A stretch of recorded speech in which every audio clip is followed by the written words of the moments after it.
بسم اللہ الرحمن الرحیم۔ شروع کرتا ہوں اللہ کے پاک نام سے جو بہت بڑا مہربان نہایت رہنے والا ہے۔ دوستو، بہنوں، بھائیوں، بزرگوں، پچھلی قسط میں ہم شہاب الدین غوری، سلطان شہاب الدین غوری اور ایبا کی گفتگو سن رہے تھے۔ جب تک سلطان شہاب الدین غوری سے بولتا رہا، ایبا ہلکے ہلکے دھیمے دھیمے مسکراتا رہا۔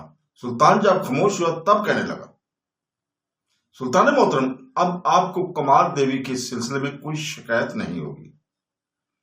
آپ چونکہ میں آپ کے سامنے اسے اپنانے کا فیصلہ کر چکا ہوں، لہذا میں اب اپنی ذات کا ایک حصہ خیال کروں گا اور اس کی دیکھ بھال بھی کروں گا۔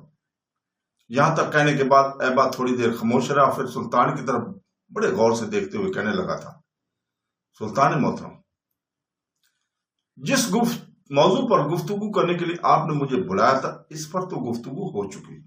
اب میں آپ کے ساتھ ایک انتہائی اہم موضوع پر گفتگو کرنا چاہتا ہوں۔ سلطان محترم، وہ موضوع انتہائی اہمیت کا حامل ہے اور ہو سکتا ہے کہ آپ مجھ سے اس سلسلے میں اتفاق نہ کریں، لیکن جو کچھ میں دیکھ رہا ہوں اور جو کچھ میرے دلی جذبات ہیں، ان کا اظہار آپ سے ضرور کروں گا۔ سلطان محترم، وہ موضوع انتہائی اہمیت کا حامل ہے۔ سلطان محترم، میں حسین خرمیل کو ایک عرصہ سے جانتا ہوں، اس کے ساتھ اٹھتا بیٹھتا رہا ہوں، جنگوں میں بھی اس کے ساتھ حصہ لیتا رہا ہوں، اس کے جذبات، اس کے احساسات، اس کے رویوں سے بھی اچھا خاصا واقف ہوں، لیکن یہاں آنے کے بعد سلطان محترم میں اس میں کچھ تبدیلی دیکھتا ہوں۔ آبا کے ان الفاظ پر سلطان شہاب الدین غوری چونکا تھا اور پھر اس کی طرف دیکھتے ہوئے کہنے لگا، کیسی تبدیلی؟ سلطان محترم، خواجم شاہ کے ساتھ یہاں صف آرا ہونے سے پہلے پڑاؤ کے اندر ایک جگہ وہ اپنے ان سالاروں اور قریبی ساتھیوں سے گفتگو کر رہا تھا جو اس کے تحت کام کرتے ہیں۔ جب ان کے نزدیک گیا تو میں نے محسوس کیا کہ مجھے دیکھتے ہی اس نے بات کا رخ بدل دیا تھا اور نیا موضوع شروع کر دیا تھا۔ اس کے اس رویے نے مجھے ایک طرح سے ایک شک میں مبتلا کر دیا تھا۔ میں نے اس وقت آپ پر اظہار نہیں کیا تھا، لیکن میں اس کی کھوج میں لگ گیا تھا۔ اس کے بعد میں کئی موقع پر جان بوجھ کر اس سے ملنے کے لیے گیا اور خاص کر میں اس وقت اس سے ملنے کے لیے جاتا رہا جس وقت وہ اپنے متحد سالاروں میں اور قریبی ساتھیوں کے ساتھ بیٹھ کر گفتگو کر رہا ہوتا تھا۔ تو میں نے دیکھا کہ مجھے دیکھتی ایک تو اس کے چہرے کی حالت تبدیل ہو جاتی ہے اور دوسری فوراً بات کا رخ بدل دیا جاتا تھا۔ بس اس کے رویوں نے سلطان محترم اس کی ذات کو ایک طرح سے میرے لیے مشکوک بنا دیا۔ کہیں ایسا نہ ہو کہ وہ کسی ضرورت کے موقع پر ہمیں پیٹھ دکھا دے۔ ایبا کے خاموش ہونے پر سلطان شہاب الدین غوری تھوڑی دیر گہری سوچ میں ڈوبا رہا، کچھ سوچتا رہا، پھر ایبا کی طرف دیکھتے ہوئے کہنے لگا، ایبا، اس سے پہلے حسین خرمیل نے کبھی ایسے رویوں کا اظہار تو نہیں کیا، نہ ہی میں نے کبھی اس کی جانساری، اس کے خلوص میں کسی قسم کی شک کی گنجائش دیکھی ہے، اور اب اگر وہ اپنے رویوں کو تبدیل کرنا چاہتا ہے تو ایبا تم جانتے ہو میں تو اپنے سارے کام خداوند قدوس اللہ تعالیٰ پر چھوڑتا ہوں۔ اگر ان علاقوں میں اس نے میرے مقدر میں ناکامی لکھی ہوئی ہے تو اس ناکامی کو کامیابی میں کوئی نہیں تبدیل کر سکتا، اور اگر اللہ تعالیٰ نے میری قسمت میں یہاں کامیابی ہونا لکھا ہے تو میری اس کامیابی اور فوز مندی پر سیاہی پھیر کر کوئی اسے ذلت اور رسوائی میں تبدیل بھی نہیں کر سکتا۔ سلطان تھوڑی دیر تک رکا، شہاب الدین غوری تھوڑی دیر رکا، پھر اپنی بات کو آگے بڑھاتے ہوئے کہہ رہا تھا، ایبا، تمہیں پریشان اور فکر مند ہونے کی ضرورت نہیں ہے۔ حسین خرمیل جو کرنا چاہتا ہے کر لے، آخری فیصلہ تو وہی ہوگا جو میرا اللہ کرے گا۔ اس سلسلے میں تم کوئی بات دل میں نہ بٹھا لینا اور نہ ہی فکر مند ہونا۔ اب تم جاؤ اور جا کر آرام کرو۔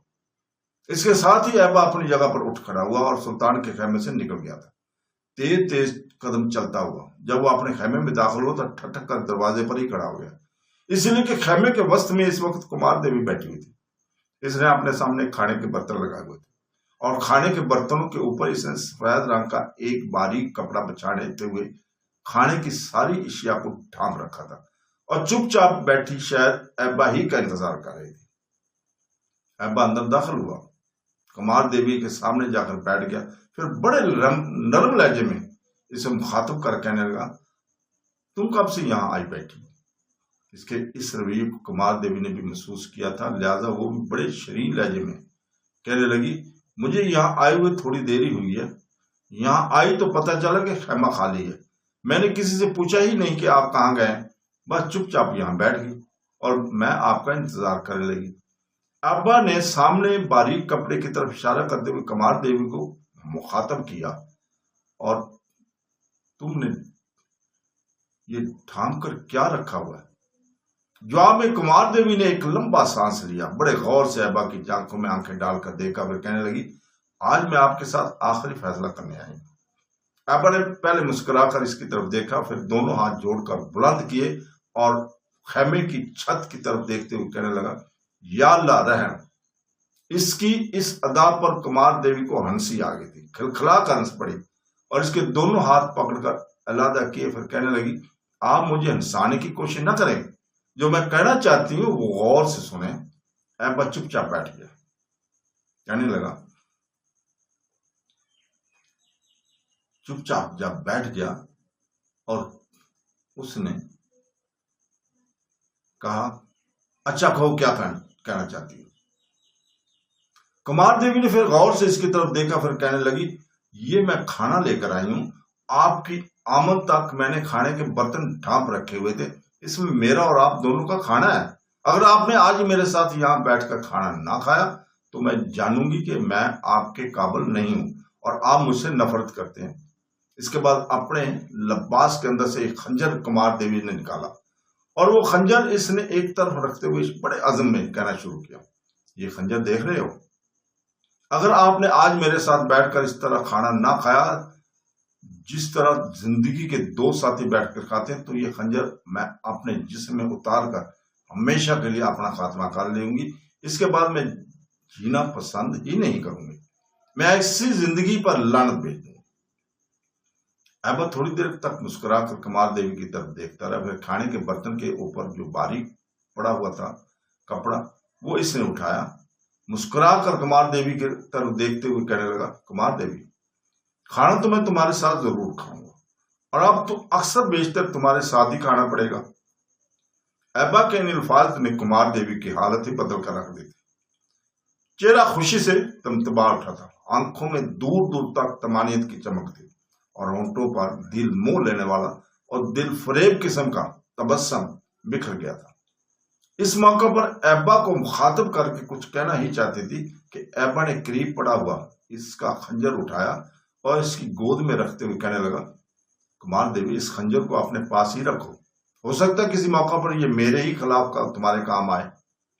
کمار دیوی بیچاری بجھ گئی تھی، ایک دم اٹھ کر اس نے ابا کے منہ پر ہاتھ رکھ دیا، کہنے لگی، ایسے الفاظ کہنے سے تو بہتر ہے آپ اپنے ہاتھوں سے ہی یہ خنجر میرے جسم میں اتار دیں۔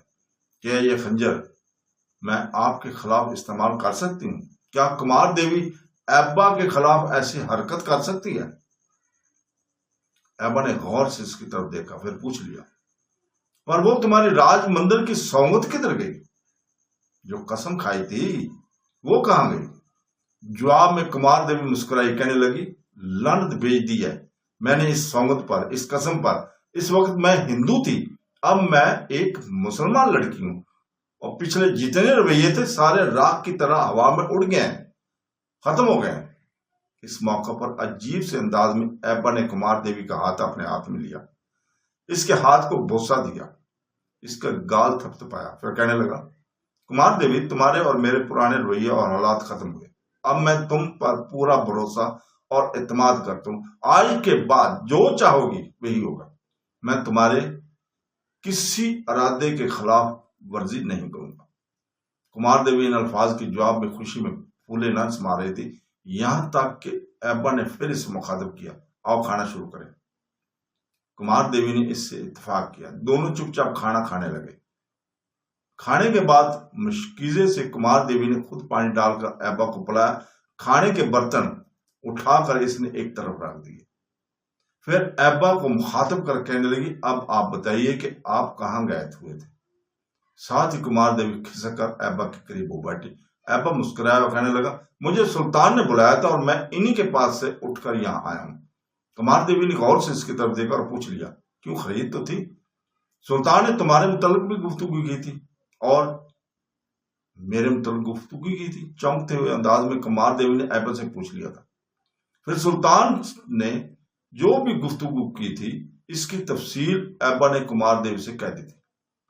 ساری تفصیل جاننے کے بعد کمار دیوی تھوڑی دیر تک مسکراتے ہوئے ایبا کی طرف دیکھتی رہی، پھر کہنے لگی، ایبا، میرے پاس الفاظ نہیں ہیں جو استعمال کر کے تمہارا شکریہ ادا کروں، اس کے لیے کہ ایبا نے دیوی کے منہ پر ہاتھ رکھ دیا۔ کمار دیوی کے منہ پر ہاتھ رکھ دیا تھا ایبا نے۔ ایسی بیگانگی کی باتیں نہیں کرتے، شکریہ اپنوں کا نہیں پرایوں کا کیا جاتا ہے۔ کیا میں تمہاری نگاہوں میں پرایا ہوں؟ کمار دیوی نے نفی میں گردن ہلائی، پھر کہنے لگی، پھر بھی مجھے آپ کا ممنون ہونا چاہیے کہ آپ نے میرے حق میں فیصلہ دیا۔ اس کے ساتھ ہی کمار دیوی نے اپنی پشت پر رکھی ایک چری خرجین اٹھائی اور ایبا کی گود میں رکھتے ہوئے کہنے لگی، یہ ساری چیزیں آپ سنبھال کر رکھیے گا۔ یہی وہ چیزیں ہیں جو پہلے میں سلطان کے پاس لے کے گئی تھی، لیکن سلطان نے کہا نہیں، انہیں میں اپنے پاس رکھوں یا ایبا کے پاس رکھواؤں۔ اب جب کہ ہم دونوں ایک دوسرے کی زندگی کے ساتھی ہیں، لہٰذا یہ ساری چیزیں آپ کی حفاظت میں اچھی لگتی ہیں۔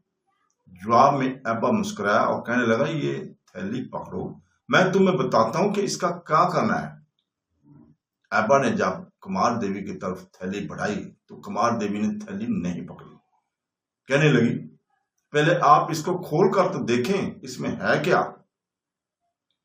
اس پر ایبا کہنے لگا، مجھے دیکھنے کی ضرورت نہیں، سلطان مجھے بتا چکے ہیں، اور اس میں سونے کے سکے ہیں، جوہرات ہوں گے، زیورات ہوں گے اور دوسری قیمتی اشیاء ہوں گی، یہ پکڑو، پھر میں تمہیں بتاتا ہوں۔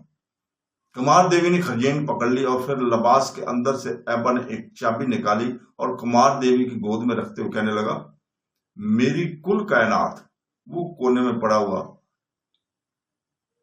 آئینی صندوق ہے، یہ اس کی چابی ہے، اپنی ساری چیزیں اس میں رکھ دو، میرے کپڑے اور دوسری اشیاء بھی اس میں ہیں، میرے پاس جس قدر نقدی اور اثاثہ ہے وہ بھی اس کے اندر ہے، اب یہ چابی تمہارے حوالے، تم جانو، چابی جانے اور وہ لوہے کا صندوق جانے۔ ایبا کے الفاظ پر کمار دیوی کی خوشی کی کوئی انتہا نہ تھی۔ جست لگانے کے انداز میں وہ اٹھ کھڑی ہوئی، خیمہ کے کونے میں گئی اور لوہے کے صندوق کھولا، پہلے سارے سامان کا جائزہ لیا، خرجین بھی اس کے اندر رکھی، پھر تالا لگا کر ایبا کے پاس آئی، چابی اس کی طرف بڑھانے ہوئے کہنے لگی، یہ چابی رکھیں۔ ایبا نے ہاتھ آگے نہیں بڑھایا، کہنے لگا، یہ چابی اب تمہارے پاس رہے گی، ان سب چیزوں کی تم ہی حفاظت کرو گی، ان ساری چیزوں کی مالک بھی آج سے تم ہی ہو، یہ چابی تمہارے پاس ہی رہے گی، یہ سب چیزوں کی تم ہی حفاظت کرو گی، ان ساری چیزوں کی مالک بھی آج سے تم ہی ہو۔ جواب میں کمار دیوی کھلکھلا کر ہنسی اور پہلے کی طرح جیسے وہ جست لگا کر اٹھی تھی ویسے ہی جست لگا کر بیٹھ گئی۔ دونوں کچھ دیر وہاں بیٹھ کر مختلف موضوع پر گفتگو کرتے رہے۔ اس کے بعد کمار دیوی وہاں سے اٹھ کر اپنے خیمے کی طرف چلی گئی تھی۔ تو دوستو، جب تک سلطان شہاب الدین غوری دریائے جوہن سے نکالی گئی نہر کو عبور کر کے بار بار خوازن پر حملہ آور ہوتا رہا، اس دوران خوازن کے حکمران نے سلطان شہاب الدین کے خلاف دو بڑی قوتوں سے مدد طلب کر لی۔ اس نے اپنے تیز رفتار قاصد سمرقند کے حکمران عثمان خان کی طرف روانہ کی اور اس سے مدد طلب کی۔ کچھ اور قاصد اس نے خطا کے غیر مسلم ترکوں کے بادشاہ کی طرف بھجوایا، اس سے بھی شہاب الدین کے خلاف اس نے مدد کی استدعا کی۔ ان قاصدوں کے جواب میں شہاب الدین پر حملہ آور ہونے کے لیے سمرقند کا حکمران عثمان خان ایک لشکر لے کر نکلا۔ دوسرا خطا کے ترکوں کے غیر مسلم بادشاہ نے اپنے سپہ سالار اعلیٰ کرا بیگ کو ایک لشکر دے کر بھیجا تاکہ وہ شہاب الدین غوری کے خلاف خوازن شاہ کی مدد کرے۔ اب صورتحال سلطان شہاب الدین غوری کی پیچیدہ ہوتی جا رہی تھی۔ جب مقبروں نے اسے خبر دی کہ خوازن شاہ کی مدد کے لیے سمرقند کا حکمران عثمان خان اور غیر مسلم ترکوں کے بادشاہ کے سپہ سالار کرا بیگ بہت بڑے لشکر کے ساتھ خوازن شاہ کی مدد کے لیے آ رہے ہیں، تب سلطان شہاب الدین غوری نے خوازن پر حملہ آور ہونا بند کر دیا۔ اپنا پڑاؤ کو سمیٹا اور پھر وہ دریائے جیون کے کنارے کنارے بلخ شہر کی طرف بڑھا۔ وہ جانتا تھا کہ اگر تینوں قوتیں یکجا ہو کر اس کے سامنے آ گئی تو پھر اس کے لشکر کا بہت زیادہ نقصان ہوگا۔ اسی بنا پر اس نے بلخ کا رخ کیا تھا۔ خوازم شاہ کو جب خبر ہوئی کہ سلطان شہاب الدین اپنا پڑاؤ ختم کر کے جیون کے ساتھ ساتھ بلخ کی طرف کوچ کر گیا، تب وہ اپنا لشکر لے کر خوازم سے نکلا اور شہاب الدین غوری کے پیچھے لگ گیا تھا۔ اتنی دیر تک حالات کی ستم ظریفی کے سامنے کی طرف سے خطا کے غیر مسلم ترکوں کا راول لشکر آنمودار ہوا، جبکہ غیر مسلم ترکوں کا باقی لشکر پیچھے تھا۔ یہ صورتحال بڑی نازک تھی۔ پشت کی جانب سے خوازم شاہ بڑھتا چلا آ رہا تھا اور سامنے کی طرف سے خطا کے ترکوں کا راول دستہ پہنچ گیا تھا۔ دوسری طرف سمرقند کا حکمران عثمان خان بھی اپنے لشکر کے ساتھ دریائے جیون کو عبور کرتے ہوئے سلطان شہاب الدین غوری کا رخ کیے ہوئے تھا۔ صورتحال بڑی گمبھیر تھی۔ ان حالات میں شہاب الدین غوری نے حسین خرمیل کو تو سامنے غیر مسلم ترکوں کے راول لشکر پر حملہ آور ہونے کے لیے روانہ کیا۔ ایبا کو اس کے حصے کے لشکر کے ساتھ پشت کی جانب سے بڑھنے والے خوازم شاہ کو روکنے کے لیے روانہ کیا۔ خطا کے ترکوں پر حسین خرمیل بڑی جرأت مندی اور بہادری سے حملہ آور ہوا اور انہیں شکست دے کر پیچھے ہٹنے پر مجبور کر دیا۔ دوسری طرف ایبا بھی آندھی اور طوفان کی طرح خوازیوں کے لشکر پر حملہ آور ہوا تھا اور وقتی طور پر انہیں پسپا ہونے پر پیچھے ہٹنے پر مجبور کر دیا تھا۔